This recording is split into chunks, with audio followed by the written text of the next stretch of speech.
네, 북한이 어제 발사한 발사체는 신형 전술 유도탄이었다고 공식 확인했습니다. 김정은 위원장은 시험 발사를 참관하지 않고 국가 공로자들에게 선물할 주택 부지를 둘러보는 등 민생 행보에 주력했습니다. 황혜경 기자가 보도합니다. 북한이 동해상에서 발사한 발사체는 신형 전술 유도탄이라고 공식 확인했습니다. 국방과학원이 새로 개발한 신형 전술 유도탄 2기가 동해상 600km 수역에 있는 목표물을 정확히 타격했다면서 대단히 성공적이라고 평가했습니다. 이 무기체계 개발은 우리의 군사력 강화와 조선반도에 존재하는 각종 군사적 위협들을 억제하는 데서 커다란 우위를 가진다고 평가했습니다. 특히 이번 신형 전술 유도탄은 탄두 중량을 2.5톤으로 개량한 것인데 시험 발사를 통해 개량형 고체 연료 발동기의 성능을 확인하고 적어도 활공 도약형 비행 방식의 변칙 궤도 특성도 재확인했다고 강조했습니다.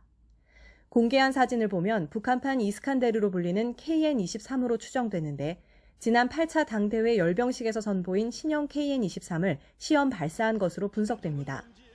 상당히 군사력을 과시했는데 그 과시했던 근거를 공개된 사진에서는 제대로 좀 확인할 수 없기 때문에 의문점이 많이 드는 겁니다.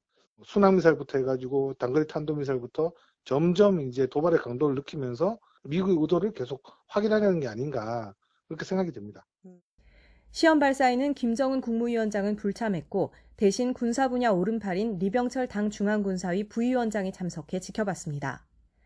김 위원장은 대신 평양에서의 민생 행보를 이어갔습니다. 주민들을 위한 여객버스 시제품을 직접 타보며 대량 생산을 지시하는가 하면 평양 대동강의 지류라고 할 수 있는 보통 강변에 대규모 주택단지를 건설해 과학자와 유공자에게 선물하겠다는 뜻을 밝히기도 했습니다. 경제건설과 국방건설을 병행적으로 추진하되 올해 국가경제발전 5개년 계획 성과 도출에 우선순위를 두는 기조를 유지하겠다는 뜻으로 해석이 됩니다. 다만 수위 조절과 관련해서는 강대강 선대선 원칙에 따라 미국의 대북 적대시 정책 대응 수준에 따라 결정될 가능성이 높아 보입니다.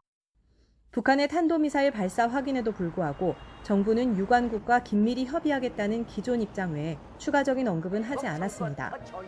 북한의 도발 수위가 점점 강화될 수 있다는 우려가 조심스럽게 제기되는 가운데 미국의 새 대북 정책 발표를 앞두고 한반도 긴장 고조를 막으려는 정부 고심도 깊어질 전망입니다.